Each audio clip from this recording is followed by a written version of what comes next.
बेटा अब्दुल्ला और मेरे प्यारे बच्चों, खेलना बुरी बात नहीं है। खेलने से खुशी मिलती है, जिस्म तंदुरुस्त रहता है, लेकिन याद रखो खेले के साथ साथ वक्त का पाबंद रहना जरूरी है।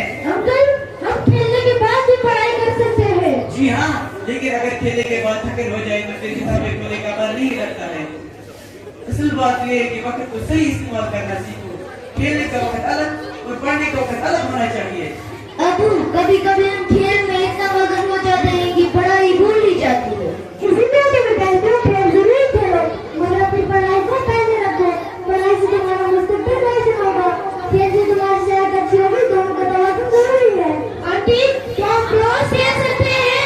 हाँ, रोज खेल सकते हैं, लेकिन अपना कर्म और पढ़ाई मुकम्मल करनी होगी।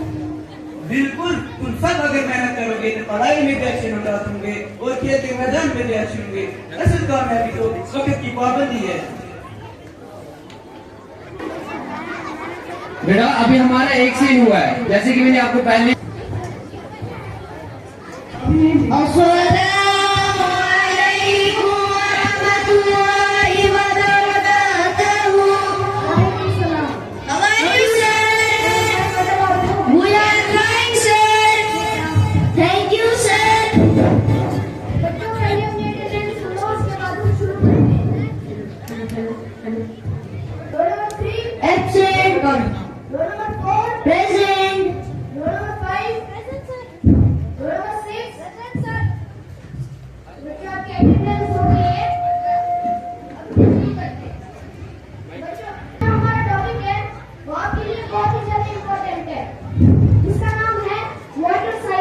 सर, मेरे पास एक साइकिल है, लेकिन उसमें पानी कहाँ से भरे?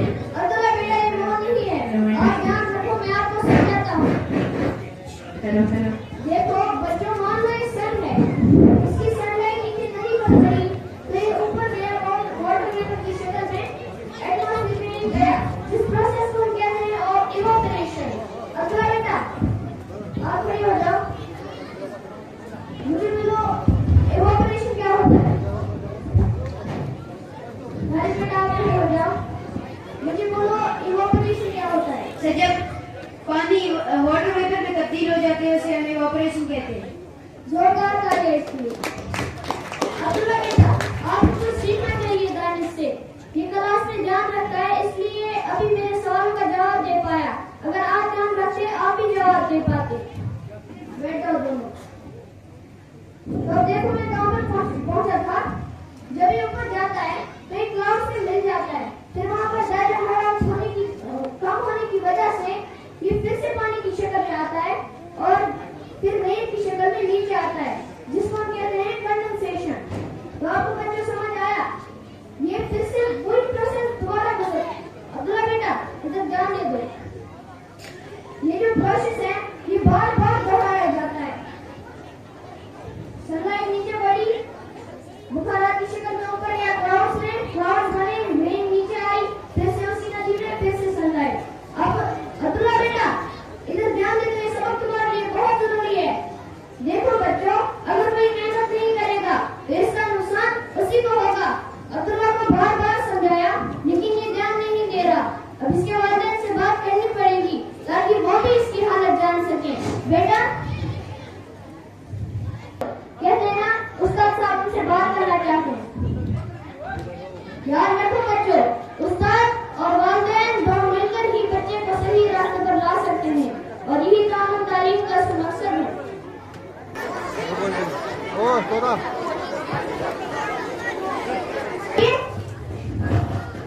अस्सलाम वालेकुम वरहमतुल्लाहि वबरकातुहू। वालेकुम सलाम। अस्सलाम वालेकुम। जी आइए, तशरीफ लाइए, इसके लिए मालूमात है। नहीं जी, फरमाइए क्या बात है, ये तो हमारा फर्ज है। जी, असल बात यह है कि अब्दुल्ला पढ़ाई में बिल्कुल ध्यान नहीं देता। कई बार प्यार से समझाया, सवाल पूछे, लेकिन ये गाफिल रहता है। इसलिए मैंने कहा कि आपसे बराह रास्त बात करूं। वो तो हमें मालूम ही नहीं था कि ये स्कूल में इतनी लापरवाही कर रहा है। देखिए, बच्चा सिर्फ स्कूल की तालीम से कामयाब नहीं हो सकता, बल्कि घर में भी उसकी रहनुमाई और निगरानी करना जरूरी है। अगर आप रोज थोड़ा वक्त निकाल कर इसका सबक और इसकी हौसला अफजाई करें तो ये जरूर सर साहब, आप बिल्कुल दुरुस्त फरमा रही हो। उस्ताद साहब, हम वादा करते हैं कि घर में भी अब्दुल्ला पर खास तवज्जो देंगे और इसके लिए बाकायदा आदत मुकर्रर करेंगे। बहुत अच्छा, बस याद रखें, बच्चे को डांटने से ज्यादा प्यार और तवज्जो की जरूरत होती है। उस्ताद और वालिदैन अगर मिलकर चले तो कोई बच्चा पीछे नहीं रहेगा। इंशाअल्लाह उस्ताद साहब, आज से हम पूरी जिम्मेदारी लेते हैं और आपके साथ ताउन करेंगे ताकि अब्दुल्ला एक बेहतरीन तालिब इल्म बन सके। इंशाअल्लाह अब्दुल्ला मुस्तकिल में एक कामयाब इंसान बनेगा। बेटा अब्दुल्ला, आज उस्ताद साहब ने आपके बारे में क्या कहा? बेटा अब्दुल्ला, तुम्हारी जिंदगी, तुम्हारा वजूद सिर्फ तुम्हारा नहीं है, ये हमारी उम्मीद है, सब कुछ तुमसे ही जुड़ा हुआ है। तुमने तुम्हारे लिए सपने देखे, अपने ख्वाहिशों का बोझ तुम पर नहीं डाला, कि सिर्फ इतना चाहा कि तुम हमसे बेहतर जिंदगी गुजारो। बेटा अब्दुल्ला, अगर तुम मेहनत से मुंह मोड़ लोगे, सिर्फ तुम नहीं, हम सब हार जाएंगे। अबू, मुझे नहीं पढ़ना, मुझे बस खेलना है। बेटा अब्दुल्ला, तुम्हारी कामयाबी सिर्फ तुम्हारी नहीं है, हमारी इज्जत भी है। बेटा अब्दुल्ला, आप जानते हैं कि आपकी परवरिश और पढ़ाई के लिए हमने कितनी मेहनत की है। अब अगर आप अच्छे से नहीं पढ़ोगे तो हमारा दिल टूट जाएगा। बेटा, हम सब चाहते हैं कि एक दिन तुम पर सबको फख्र हो और हम सर उठा के कहे कि हमारा बेटा है। जी अबू, और इससे मैं वादा करता हूँ कि आज से मैं अपनी पूरी कोशिश करूँगा। जी बेटा। अरे बच्चों, आज आपका इम्तिहान है। सब नहीं होता, जो दिल लगा कर पढ़ेगा वही कामयाबी पाएगा।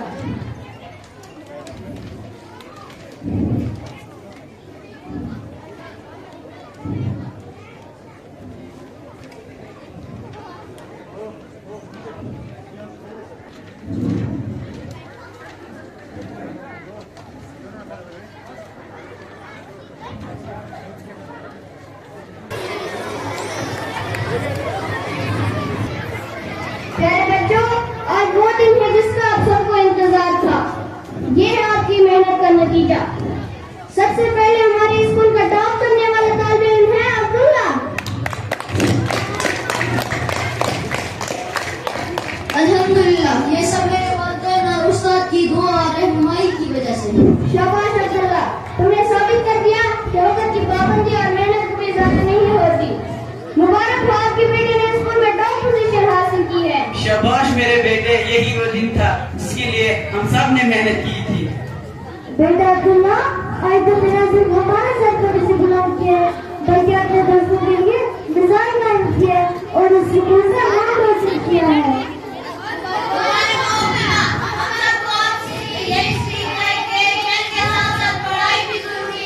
हाँ दोस्तों, खेल जरूर खेलो, लेकिन वक्त की पाबंदी के साथ साथ पढ़ाई भी करो, यही कामयाबी का राज है।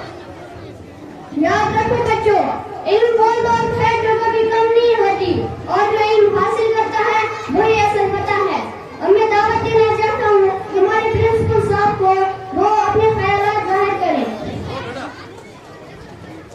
प्यारे बच्चों, आज मैं बहुत खुश हूँ कि हमारे स्कूल के तलबा ने अपनी मेहनत और लगन से कामयाबी हासिल की है।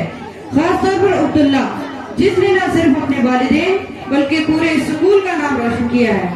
अब्दुल्ला ने हमें ये सिखाया कि खेल जरूर खेलें, लेकिन पढ़ाई को भी नजरअंदाज न करें। मेहनत करने वाले ही जिंदगी में कामयाब होते हैं। और मैं वालिदैन को भी शाबाशी देना चाहता हूँ, जिन्होंने अपने बच्चों की तरबियत, प्यार और रहनुमाई में भरपूर किरदार अदा किया है। अल्लाह हम सबको दीन पर अमल के साथ वक्त का पाबंद बनाए।